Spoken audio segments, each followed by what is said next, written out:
Hi everyone, welcome to my channel. आज का video है Q&A वीडियो। तो इस वीडियो में मैं वो सारे सवालों के जवाब दूंगी जो आप लोग मुझे थ्रू आउट मेरी प्रेगनेंसी जर्नी पूछते आए हैं।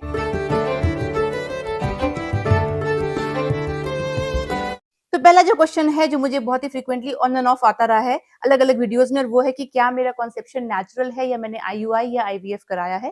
तो देखिए, मेरा जो कंसेप्शन है वो नेचुरल है, पर ये ओव्यूलेशन इंडक्शन से हुआ है। तो एक्चुअली मैंने इस पे डिटेल्ड वीडियो बनाया हुआ है, माय कंसेप्शन स्टोरी। पर वीडियो थोड़ी लंबी है, थोड़ा इन्फॉर्मेटिव है, तो सब लोग नहीं देखते हैं, इसलिए सवाल आता है। तो मैंने ओव्यूलेशन इंडक्शन कराया, मतलब मुझे PCOS था जिसमें कि ओव्यूलेशन टाइम पे नहीं होता था। तो उसके लिए एक ट्रिगर शॉट दिया जाता है, एक इंजेक्शन दिया जाता है जिसकी 36 घंटा के अंदर अंदर आपका ओव्यूलेशन हो जाता है, और फिर उस हिसाब से आप प्लान करते हो और आप कंसीव करते हो। तो कई सारे सेशंस इसमें लग सकते हैं, जरूरी नहीं कि फर्स्ट मंथ में हो जाए, पर आई वाज लकी इनफ कि मेरा पहला ही जो शॉट था ओव्यूलेशन इंडक्शन का, उसी से मैंने कंसीव कर लिया। तो है ये natural conception, but ovulation induction के साथ है। तो ये हो गया पहला सवाल का जवाब। दूसरा आता है कि मैंने शादी के कितने साल बाद कंसीव किया। तो इसका भी मैंने डिटेल एक्चुअली व्लॉग बना लिया है। मेरी शादी को इस नवंबर में जाके 11 साल हो जाएंगे। तो जब मैंने कंसीव किया था तब मेरी शादी को 10 साल कंप्लीट हो गए थे। लाइक नवंबर में कंप्लीट हुए थे और जनवरी में मैंने कंसीव किया था। तो 10 साल 2 महीने की शादी के बाद मैंने कंसीव किया। पर इसका मतलब ये नहीं कि मैं 10 साल से ट्राई कर रही थी। ट्राई हम लोग 2 साल से ही कर रहे थे। तो शादी के 8 साल हमने बिल्कुल ट्राई नहीं किया। फिर 2 साल का स्ट्रगल रहा, जो मेरी जर्नी रही इनफर्टिलिटी की, वो भी मैंने बताया है आपको। फिर मैंने कंसीव किया। उसके बाद नेक्स्ट क्वेश्चन आता है कि मैंने कितना वेट गेन किया अपनी प्रेगनेंसी में। तो देखिए, जब जिस मंथ मैंने कंसीव किया था उस मंथ मेरा वेट था 57 केजीज, 57.1 टू बी प्रिसाइज्ड। और आज जब मैं ये वीडियो शूट कर रही हूँ, अभी आगे और 2 हफ्ता है मेरी डिलीवरी में, तो मुझे नहीं पता और कुछ गेन होगा कि नहीं। पर आज जब मैं ये वीडियो शूट कर रही हूँ तो मेरा वजन है 57.3 केजीज। तो 10 केजीज, 10.2 केजीज रफली मैंने वेट गेन किया है। मेरी हाइट है 5'5".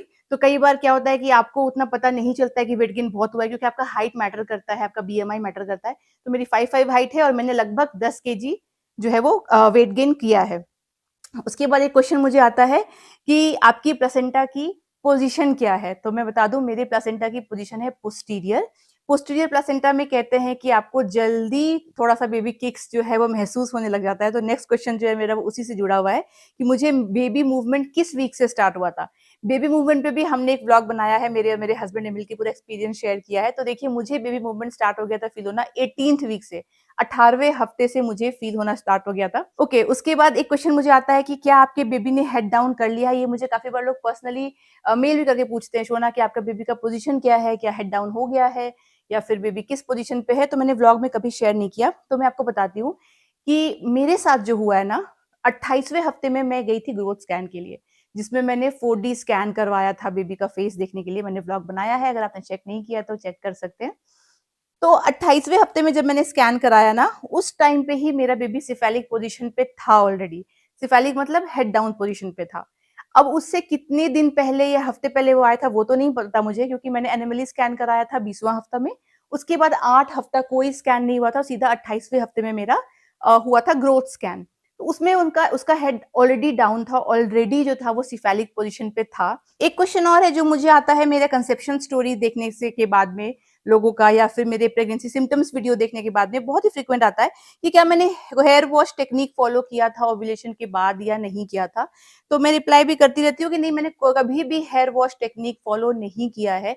हमेशा लाइफ में मैंने हफ्ते में 2 बार हेयर वॉश किया है, हमेशा से। कभी भी ऐसा नहीं है कि मैंने किसी भी रीजन से उस चीज को चेंज किया हो। तो नहीं, ऐसा बिल्कुल नहीं है कि ओव्यूलेशन हुआ तो मैंने हेयर वॉश नहीं किया या कुछ भी ऐसा। तो मैंने हमेशा हेयर वॉश किया है। फिर पूरी प्रेगनेंसी जैसे आप देखते ही आ रहे हो, हेयर वॉश करती हूँ। अगर मैं हेयर वॉश ना करूँ 3 दिन से ज्यादा, मेरे बाल ऑयली हो जाएगा, मेरा सर भारी होगा, सर में दर्द होगा, तो मैं वो सब नहीं फॉलो करती। ओके, नेक्स्ट एक क्वेश्चन आता है कि do I regret planning late. जैसा कि मैंने बताया कि शादी के 8 साल तो हमने बिल्कुल सोच लिया था कि हमें बेबी नहीं करना है। मेरी जब शादी हुई थी तो मैं 21 साल की जस्ट हुई थी। तो हमारा था कि नहीं भाई, पहले मुझे LLB करना है, फिर मैंने MBA किया, उसी बीच में मैंने अपना करियर डेवलप किया, मेरे हस्बैंड ने अपना करियर डेवलप किया, ये घर वर बना। तो बहुत सारी चीजें थी, हमें टिक मार्क करना था, एक स्टेबिलिटी लाइफ में लानी थी, फाइनेंशियल भी और प्रोफेशनल भी। तो 8 साल तो कोई चांस ही नहीं था। उसके बाद हाँ, उसके बाद जब भी हो जाता तो अच्छा होता, लेकिन उसके बाद ऑफ कोर्स टाइम लग गया थोड़ा, कोविड की वजह से। मैंने आपको बताया, ये थोड़ा कोविड की वजह से, थोड़ा मेरे PCOS की वजह से तो लेट हो गया। तो वो 2 साल का स्ट्रगल जो रहा वो थोड़ा सा था कि हाँ यार, जल्दी हो जाए, क्योंकि अब सोच लिया है, प्रिपेयर्ड है। तो वहाँ पे लेट हुआ तो उसका तो थोड़ा लगता है कि मेंटली टायरिंग हो गया। पर इसका मतलब ये नहीं कि मैं ये सोचती हूँ कि यार इससे अच्छा तो हुआ होता कि मैं शादी करते ही प्लान कर लेती या 2 साल में ही प्लान कर लेती तो मुझे ये झेलना नहीं पड़ता। मैंने ये कभी नहीं सोचा क्योंकि ये ऑप्शन था ही नहीं। अगर स्टार्टिंग में हम लोग ये प्लान कर लेते तब मुझे पीसीओएस भी नहीं था और कंसीव भी जल्दी हो जाता, फिर भी वो हमारी लाइफ के लिए ठीक नहीं होता क्योंकि हम बेबी को वो सब नहीं प्रोवाइड कर पाते या खुद को भी नहीं कर पाते जो आज इस पोजीशन पे मैं हूँ। हाँ, फिर क्वेश्चन आता है कि सबसे ज़्यादा मैं क्या मिस करूँगी प्रेगनेंसी के बारे में जब डिलीवरी मेरी हो जाएगी और क्या चीज़ें जो मैं मिस नहीं करूँगी, बड़ा इंटरेस्टिंग है। तो देखिए सबसे ज़्यादा मिस तो जो मैं करूँगी वो हर लेडी का जवाब सेम होगा ऑफ कोर्स, बेबी का किक करना, आपके अंदर एक जान है, उसकी जो फीलिंग है, वो जो एक शांति है, मेंटली इतना इतना शांत फील होता है ना क्योंकि 2 साल जब स्ट्रगल किया कंसीव करने को, तो बहुत डाउट्स आते थे, बहुत सारा चक्कर था कि मेडिकल का चक्कर है, कभी ये करवा रहे, कभी वो करवा रहे। उसके बाद जो शांति मुझे मिली, जबकि उतार-चढ़ाव आते रहे, जैसा मैंने कहा स्टार्टिंग में ही सब क्रोनिक हेमरेज का प्रॉब्लम आ गया, फिर लो लाइंग प्लेसेंटा का प्रॉब्लम आया, फिर वो ठीक हुआ। तो ऐसा कुछ ना कुछ तो होता रहा है, पैर में नमनेस हो गई मेरी कंप्लीटली 6 मंथ से आज तक मेरा पैर नम है और मुझे चेस्ट के नीचे एक टाइप का पेन भी होता है वो भी फ्रीक्वेंट होता रहता है। बहुत सारी चीज़ें हैं जो होती है प्रेगनेंसी में, ठीक है, पर उन सब चीज़ों के बारे में ना सोचा जाए तो मुझे ना बड़ा शांत फ़ील होता है। बहुत ही कोई मुझसे पूछे कि प्रेगनेंसी क्या है आपके लिए? तो मेरा जवाब एक ही होगा, पीस ऑफ माइंड। मुझे बहुत अच्छा लगता है। तो ये पीस ऑफ माइंड मैं मिस करूँगी, इस फीलिंग को मिस करूँगी। ये तो बात सही है, बड़ा अच्छा खुश-खुश लगता है। मुझे कभी टच वुड जैसे लोग कहते हैं ना, कभी एंग्ज़ायटी हो जाती है, कभी मूड स्विंग्स हो जाता है। अभी मेरे हस्बैंड ऑफ़िस में बैठे वरना मैं उनसे पूछवाती, मुझे कभी मूड स्विंग्स नहीं हुआ इस पूरे प्रेगनेंसी में। मुझे कभी कोई बात से प्रॉब्लम नहीं लगी, मुझे कभी इरिटेशन नहीं हुई कि ये हो रहा है, वो हो रहा है। बहुत ही अच्छा लग रहा था मुझे, बहुत ही अच्छा लग रहा है मुझे अभी। तो येस पीस ऑफ माइंड को मैं मिस करूँगी। आई होप आगे भी पीस ऑफ माइंड रहे। पर ये आप समझ रहे हैं ना मैं क्या बोल रही हूँ, ये एक अलग ही फ़ेज़ था। और क्या मैं नहीं मिस करूँगी प्रेगनेंसी के बारे में? तो एक चीज़ है नहीं 2 चीज़ें जो मिस नहीं करूँगी। एक तो ना इतना ज़्यादा केयरफुल रहना ना, आपको बहुत केयरफुल रहना पड़ता है, राइट? आपके अंदर एक जान है तो आपको उठने में, बैठने में, चलने में, आप रि जल्दी से ना आप जो स्टिमुलाई रिस्पॉन्स है बॉडी का उसको भी कंट्रोल करना पड़ता है। कई बार होता है ना जैसे कुछ गिर गया तो आप झटके से कैसे उठते हो? एक ह्यूमन रिस्पॉन्स है, राइट? फट से उठ गए। वो तक भी आपको कंट्रोल करना है कि नहीं झटके से नहीं उठना है मुझे। तो वो एक थोड़ा-सा लगता है कि हाँ, हमेशा बैक ऑफ माइंड में है कि कंट्रोल करके रखना है, दौड़ नहीं जाना। मैं थोड़ा-सा दौड़ने, उछलने, कूदने वाली लड़की हमेशा से रही हूँ। सीढ़ियों पे भी कूद-कूद के जा रही हूँ ऐसे भी घर में डांस कर रही हूँ। तो वो सब में जो कंट्रोल करना था, वो सब चीज़ें मैं मिस नहीं करूँगी। मैं फिर से फ्रीडम चाहूँगी कि हाँ, मैं कूद सकूँ, ये कर सकूँ। और गाड़ी ड्राइव करते वक़्त आई मीन मेरे जब हस्बैंड ड्राइव करते, तो मुझे ना बड़ा ही मैं एन्जॉय नहीं कर पाती हूँ ड्राइविंग का एक्सपीरियंस जब से मैंने कंसीव किया है। गड्ढे ना आ जाए, स्पीड ब्रेकर ना आ जाए, कोई ऐसा कोई कट ना मार दे कि मेरे हस्बैंड ज़ोर से ब्रेक लगा दे। तो जहाँ मैं गाड़ी में बैठती हूँ ना, मुझे टेंशन होना शुरू हो जाता है कि अरे रुको, धीरे चलो प्लीज़, स्पीड में मत चलो। वो अपने आप ऑटोमैटिकली हो जाता है। तो उससे मुझे लगता है कि हाँ, छुट्टी मिले और मैं चुपचाप गाड़ी में आराम से बैठ सकूँ, ये सब सोचे बिना। तो ये सब मैं मिस नहीं करूँगी प्रेगनेंसी के बारे में। कैसे भी उल्टे होके लेट गए ना, होता है ना पेट के बल आप सो गए, तो आराम से गए बेड पे कूदे, सो गए। तो ये सब छोटी-छोटी चीज़ें हैं जो मिस मैं नहीं करने वाली। कुछ भी खा लिया, रेस्टोरेंट गई थी मैं अभी हाल-फिलहाल गई थी, माय गॉड! कितना ध्यान से पढ़ना पड़ता है मेन्यू को, किसमें क्या डाल दिया गया है। फिर चाइनीज़ नहीं खा सकते बाहर का, वो मिस करती हूँ। मैंने पानी पूरी नहीं खाया बाहर का कुछ भी कि कहीं पेट ना खराब हो जाए। तो वो सब मैं मिस नहीं करूँगी। तो यही है बेसिकली, कुछ और ज़्यादा नहीं। ओके, अगला क्वेश्चन मुझे जो है वो फ्रीक्वेंटली अब आने लगा है, जैसे-जैसे मेरा डिलीवरी डेट पास आ रहा है, वो ये है कि क्या शोना आप कोई जापा रखने वाले हो या रख चुके हो जो आपका मसाज करे, बेबी का मसाज करे? तो हाँ, देखिए जापा हमने रख ली है, मतलब नंबर हमारे पास था, उनसे हमने बात कर ली है कि डिलीवरी के बाद जब डॉक्टर अलाउ करे कि आप बॉडी मसाज ले सकते हो, मेरे बॉडी मसाज के लिए वो रोज़ आने लगेंगी। और वही लेडी जो है ना, वो बेबी का भी मसाज और उन उसको भी नहलाना का काम करती है, तो सेम लेडी दोनों कर देंगी। तो फिलहाल मैंने अपने लिए तो बोल दिया है आने के लिए। मुझे बेबी को मसाज करवाना है कि नहीं, नहलवाना है कि नहीं उनसे, वो आप आगे व्लॉग में देख लेना। अभी तक वो मैं रिवील नहीं कर रही हूँ, पर इतना जान लीजिए कि अगर मुझे करवाना हो ना, तो वो आने ही वाली हैं, वो कर देंगी, कोई दिक्कत उसमें है नहीं। अगला क्वेश्चन है, क्या मैं कोई डाइट फॉलो करने वाली हूँ स्पेशल बेबी होने के बाद? क्योंकि आप ब्रेस्ट फीडिंग करोगे तो ऑफ कोर्स आपको कुछ अलग खाना खाना है, आपकी भी रिकवरी होनी है, बच्चे को भी हेल्दी खाना जाना है, अच्छा ब्रेस्ट मिल्क प्रोडक्शन होना चाहिए, तो मैं क्या फॉलो करने वाली हूँ? तो क्या मैं कुछ ट्रेडिशनल फॉलो करने वाली हूँ? नहीं, हम लोग कोई ट्रेडिशनल चीज़ फॉलो नहीं करने वाले, हम लोग डॉक्टर से कंसल्ट करके खाने वाले हैं और मैंने बात भी कर ली है। तो एक ऐसी डायटीशियन है जो कि पोस्ट डिलीवरी केयर ही प्रोवाइड करती हैं। मतलब उनका फोटे है कि पोस्ट डिलीवरी आपको क्या-क्या खाना है, वो पूरा डाइट चार्ट वो देती हैं, based on your own medical reports. अभी आप थोड़ा-सा लॉजिकली सोचिए कि जो भी ट्रेडिशनली खाया जाता है, हर स्टेट का थोड़ा बहुत वेरिएशन होता है। जैसे बिहार में कुछ और खाते होंगे, गुजरात में कुछ और खाते होंगे, महाराष्ट्र में कुछ और खाते होंगे। पर मोर और लेस आप देखोगे ना तो लगभग सेम होता है, थोड़ा रेसिपी अलग होता है, थोड़ा बहुत इंग्रीडिएंट्स अलग होता है। लेकिन वो जो होता है ना वो जनरल होता है, मतलब हर टाइप की लेडी के लिए सालों से वही खिलाते आ रहे हैं। पर सबकी प्रेगनेंसी अलग-अलग होती है। जैसे किसी को प्रेगनेंसी में हो जाता है जेस्टेशनल डायबिटीज़, किसी को थायराइड हो जाता है, किसी की बॉडी में कैल्शियम की कमी है, किसी को आयरन की कमी है, किसी को प्रोटीन की कमी हो जाती है। तो इस तरीके से सबका अलग-अलग रिक्वायरमेंट है एक्चुअली। डिलीवरी के बाद भी हर बॉडी का रिकवरी रेट अलग-अलग है, सबका बीएमआई अलग है, डिलीवरी का प्रोसेस अलग है, किसी ने वेजाइनल करवाया है, किसी ने सी सेक्शन करवाया है। ऐसे में जब इंसान अलग-अलग है, उनकी प्रेगनेंसी जर्नी अलग-अलग है, उनकी खुद की बॉडी की मेटाबॉलिज़्म अलग-अलग है, पर खिलाने का तरीका अगर सबको जनरलाइज़ कर दिया जाए, उससे कुछ नुकसान नहीं होगा, सालों से लोग खाते आ रहे हैं, कुछ नुकसान नहीं है। पर आपको नहीं पता उससे फ़ायदा हो रहा है, कितना होगा, नहीं होगा। पर अगर आप अपने मेडिकल रिपोर्ट्स के बेसिस पे एक डाइट लेते हो ना कि हाँ, मेरी 9 मंथ की प्रेगनेंसी जर्नी ऐसी चली है, मेरा शुगर ऐसा रहा है, मेरे बॉडी में इस तरीके से हीमोग्लोबिन रहा है, मुझे ये प्रॉब्लम पहले थी कंसीव करने से, मैं पीसीओएस था मुझे। तो ऐसा तो नहीं है कि प्रेगनेंसी हो गई, मेरे को डिलीवरी हो गई, पीसीओएस खत्म हो गया, वो तो बाद में पता चलेगा, किस स्टैंडर्ड में अभी है, क्या सिचुएशन है। किसी-किसी को फाइब्रॉइड्स होते हैं, किसी-किसी को डिलीवरी होने के बाद में हेमोरॉइड्स या पाइल्स की प्रॉब्लम हो जाती है। कोई बहुत वेट गेन कर लेता है प्रेगनेंसी में, कोई बिल्कुल वेट गेन नहीं करता। तो कितनी सारी वेरिएशन है। तो मेडिकल रिपोर्ट्स के बेसिस पे मेरा बॉडी कैसा है, मुझे किस चीज़ की ज़रूरत है, मेरे बच्चे की कैसी ग्रोथ है, तो उसका कैसा रहा है सब कुछ, सबके बेसिस पे डाइट जो बताया जाएगा, वो फॉलो किया जाएगा। और फॉलो कैसे करना है, कोई दिक्कत नहीं, मेरी जो कुक है मैंने उससे बात कर रखा है कि मैं उसको समझा दूँगी सब कुछ, जो प्रिपरेशन है वो कर देगी और उस तरीके से आराम से हो जाएगा। इसमें कोई घबराने की बात नहीं है कि दादी, नानी, चाची, मामी, मम्मी नहीं है, तो कैसे काम चलेगा? चलता है, बिल्कुल चलता है। आज के ज़माने में सोचिए कोई अगर यूएस में रहता हो कोई इंडियन और वहाँ कोई नहीं है, तो क्या करेगा? वो भी तो कुछ करेगा ना, कुछ ना कुछ जुगाड़ तो वो भी करेगा। तो मैं तो और इंडिया में ही हूँ, बैंगलोर में हूँ, कोई फॉरेन में तो हूँ नहीं। तो हो जाएगा बिल्कुल हाँ, लेकिन जैसा मैंने कहा कोई जनरलाइज़्ड डाइट मैं नहीं लेने वाली और जैसे कि बहुत लोग बोलते हैं डिलीवरी के बाद तो खिचड़ी ही खाते हैं सिर्फ़, पॉरेज खाते हैं सिर्फ़, दलिया खाते हैं। मैं वैसा नहीं फ़ॉलो करूँगी, प्रॉपर प्रोटीन इनटेक लिया जाएगा, कार्ब्स लिया जाएगा, फैट भी ज़रूरी है। तो बेसिकली होलसम मेरा पूरा डाइट रहेगा जो मैं फ़ॉलो करूँगी, जो आगे मैं आपको बता भी दूँगी वैसे क्योंकि मैं नहीं बताती हूँ कि मैं क्या-क्या खाती हूँ, प्रेगनेंसी में भी मैंने नहीं बताया ज़्यादा, ज्ञान नहीं दिया देखिए मैं ये खाती हूँ, क्योंकि मैं कोई डॉक्टर नहीं हूँ इस मामले में। मेरे बॉडी को जो सूट कर रहा है मैं वो खाते आई हूँ, जनरलाइज़ कैसे कर दूँ मैं? तो उस टाइम पे भी मैं क्या ही आपको बताऊँ कि मैं क्या फ़ॉलो कर रही हूँ।